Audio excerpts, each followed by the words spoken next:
دو استغفروا ربکم، رب سے توبہ استغفار کرو. دیکھو وہ لوگ استغفار کا مطلب سمجھتے تھے، ہم لوگ استغفار کا مطلب نہیں سمجھتے. جب شعیب علیہ السلام نے کہا استغفار کرو تو ایسا تو ان کے لیے تو بڑا آسان تھا، ایک تسبیح استغفار کی صبح پڑھ لیتے، ایک تسبیح شام کو پڑھ لیتے. کہتے اتنی سی بات ہے تو ہمیں تو نماز پہ ویسی کوئی اعتراض نہیں، تو استغفار کی ایک تسبیح پہ کیا اعتراض ہوگا. وہ سمجھتے تھے کہ استغفار کا مطلب ہے گناہ سے توبہ، جو ڈنڈی مار رہے ہیں یہ چھوڑیں اور پھر اللہ سے توبہ کریں. یہ والی توبہ آج کل مارکیٹ سے کیا چل رہی ہے، بہت سی چیزیں مارکیٹ میں شارٹ ہو گئی ہیں. بھائی لوگ چینی کو روتے ہیں، یہ شارٹ ہو گئی، وہ شارٹ ہو گئی، وہ بھائی بہت ساری چیزیں شارٹ ہوئی ہوئی ہیں. تو یہ والی توبہ آج کل مارکیٹ سے کیا چل رہی ہے، شارٹ چل رہی ہے. استغفار استغفر اللہ، ڈرامہ دیکھ کے بھی استغفار ہو رہا ہے، ہائے ہائے کیسا ہو گیا، کیسی ہیروئن ہے، توبہ توبہ، ٹھیک ہے نا کیسا ہیرو ہے، ہائے اتنا گندا گانا، توبہ توبہ استغفر اللہ. تو یہ استغفار چل رہا ہے آج کل. تو استغفار کا مطلب وہ لوگ، بولو بھائی سمجھتے. وہ کچھ لوگ بیٹھے ہوئے تھے نا، ایک بس میں جا رہے تھے، سب ایک بس میں جا رہے تھے، ذرا دیندار تھے وہ. تو سب نے تہیہ کیا بھائی اگر کوئی لڑکی خاتون واتون نظر آ گئے نا تو استغفار پڑھنا بھائی، ٹھیک ہے نا. کیا کرنا ہے تاکہ نظریں نیچی کر لیں، توبہ استغفار. تو جیسے ہی ایک نے پڑھا نا استغفار استغفر اللہ، تو سب نے کہا کہاں ہے کہاں ہے کہاں ہے سب نے کیا کہا، وہ لاشعوری طور پر نکل گیا نا کہ چلو استغفار کریں گے لیکن ذرا دیکھ تو لیں. بولے بتا یار کہاں ہے کہاں. تو وہ لاشعوری طور پر ہوتا ہے بعض دفعہ. تو شعیب علیہ السلام نے کیا کہا، استغفروا ربکم ثم توبوا الیہ ان ربی قریب مجیب ان ربی رحیم ودود. ایک جگہ فرمایا رحیم بھی ہے اور بہت محبت کرنے والا ہے. ودود محبت کی سپرلیٹو ڈگری ہے، بہت محبت کرے گا تم سے، بہت زیادہ محبت، اتنی محبت کہ اس کے لیے تم نے گناہ چھوڑ دیا بھائی، بہت محبت کرے گا.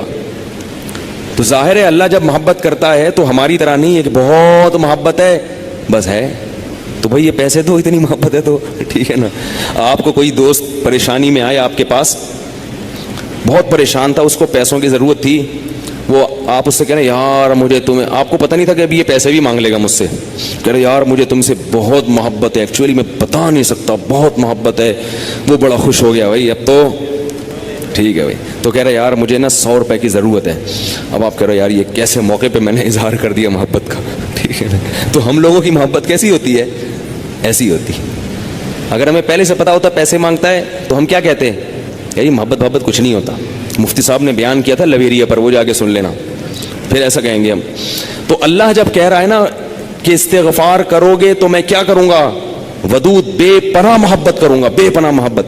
اس کا مطلب ہے کہ پھر اللہ نوازے گا، بہت بہت نوازے گا، رزق کی فراوانی کر دے گا، رزق کے دروازے کھول دے گا، دل میں سکون ڈال دے گا. اگر پریشانی بھی آئے گی تو درجات کو بلند کرنے کے لیے، جیسے یعقوب علیہ السلام پر پریشانی آئی، جیسے یوسف علیہ السلام پر پریشانی آئی تاکہ مصر کا بادشاہ بنا دوں، پھر وہ پریشان کرنے کے لیے پریشان نہیں کرے گا، وہ پریشان کرے گا خوشی دینے کے لیے. آپ حیران ہو کہ خوشی دینے کے لیے بھی کوئی پریشانی ہوتی ہے. حدیث میں آتا ہے کہ ایک بوڑھی عورت نے نبی صلی اللہ علیہ وسلم سے پوچھا کہ کیا بوڑھی عورتیں جنت میں جائیں، کیا میں جنت میں جاؤں گی؟ آپ نے فرمایا نہیں. ارے بھائی نبی کے منہ سے ایک عورت سن لے کہ میں جنت میں نہیں جاؤں گی، اس پہ کیا گزرے گی؟ اس کا مطلب جہنم کا ٹھپا لگ گیا، اسٹیمپ لگ گئی. اتنی پریشان. خود سوچو کہ جن صحابہ کو جنت پر ایسا یقین تھا جیسے اپنی آنکھوں سے دیکھی. حضرت علی کی ایک روایت ہے کہ میں اگر جنت کو اور جہنم کو اپنی آنکھوں سے دیکھ لوں تو میرے ایمان میں اضافہ نہیں ہوگا. تو جن لوگوں کا ایمان ایسا ہو نبی پر، ایک ایک بات پر وہ نبی کے منہ سے سن لیں کہ میں جنت میں نہیں جاؤں گی، تو اس پہ قیامت نہیں آ گئی ہوگی. رونے لگی، پریشان ہو گئی. کچھ دیر میں نبی نے فرمایا کہ جاؤ گی جوان ہو کے. اس کنڈیشن میں اب یہاں ایک نقطہ اٹھایا ہے کہ بھئی ایسا مذاق کرنا جس سے تکلیف ہو، کسی مسلمان کو تکلیف دینا تو جائز نہیں ہے، تو نبی کیسے تکلیف دے سکتے ہیں؟ اتنی تکلیف میں ڈال دیا بیچاری کو. تو اس کا جواب یہی ہے کہ بعض دفعہ تکلیف کسی بہت بڑی خوشی کا پیش خیمہ ہوتی ہے. نہیں آئی بات؟ اگر پہلے تکلیف میں نہ ڈالا جاتا تو بعد میں جو اس کو راحت ہوئی ہے نا وہ راحت نہ ہوتی، وہ خوشی نہ ہوتی. اس خوشی تک پہنچانے کے لیے پہلے تھوڑا سا تنگ کرنا ضروری ہے، ورنہ وہ خوشی نہ ہوتی. تو اللہ بھی اگر اپنے نیک بندوں کو پریشان کرتے ہیں تو وہ پریشانی کسی بہت بڑی کامیابی کا پیش خیمہ ہوتی ہے، پیش خیمہ ہوتی. پھر اس میں تسلیاں بھی ملتی رہتی ہیں ان کو. تتنزل علیہم الملائکہ اللہ تخافوا ولا تحزنوا، فرشتے ان کے دلوں پہ نازل ہو کے خوشخبریاں دیتے ہیں کہ غم نہ کرو، خوف نہ کرو، بس یہ پریشانیاں دور ہونے والی ہیں، جنت کی نعمتیں ہیں. بعض دفعہ تو دنیا میں بھی بہت بڑی کامیابی مل جاتی ہے. تو اب وہ اچھا یہ بات مسئلہ ذہن میں رکھو کہ اللہ ودود ہے، محبت کرتا ہے اپنے بندوں سے بے پناہ، رحیم ہے، غفور ہے. یہ بہت بڑی غلط فہمی ہے کہ گناہ گاروں کے لیے بھی ہے. نا نا نا نا نا، گناہ گاروں کے لیے نہیں ہے. جو گناہ سے توبہ کرنے والے ہوں ان کے لیے. ہمارے ہاں بعض خطیب اللہ کی رحمت کو ایسے بیان کرتے ہیں کہ گناہگار سمجھتا ہے کہ اللہ مجھ سے بھی بہت زیادہ محبت کرتے ہیں، حالانکہ وہ کبیرہ علانیہ گناہوں کا مجموعہ ہوتا ہے. وہ آدمی گناہوں سے اللہ کبھی بھی محبت نہیں کرتے تو گناہ گار سے کیسے محبت کریں گے؟ جو گناہ سے بچنے کی کوشش میں لگ جائے، بے شک نہ چھوٹے ہوں لیکن بچنا چاہتا ہے، اس سے بھی اللہ محبت کرتے ہیں. علماء لکھتے ہیں گناہ نہ بھی چھوٹے ہوں لیکن چھوڑنا چاہ رہا ہے، لائن پہ آنا چاہ رہا ہے تو اللہ اس سے بھی محبت کرتے ہیں. اس کے لیے وسائل پیدا کرتے ہیں، اسباب کے آ جائے. جو نہیں چاہتا اس سے اللہ محبت نہیں کرتے. اللہ اس کے لیے غفور اور رحیم نہیں ہے. الا یہ کہ قانون یہ ہے، اللہ اپنی رحمت سے کسی کو بخش دے تو ایک الگ بات ہے، قانون یہ نہیں ہے.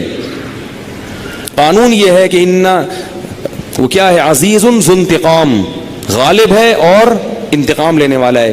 ان الذين يكسبون الاثم سيجزون بما كانوا يقترفون. جو گناہ کر رہے ہیں عنقریب پتہ چلے گا، عنقریب پکڑے جاؤ گے، عنقریب ٹھکائی لگے گی.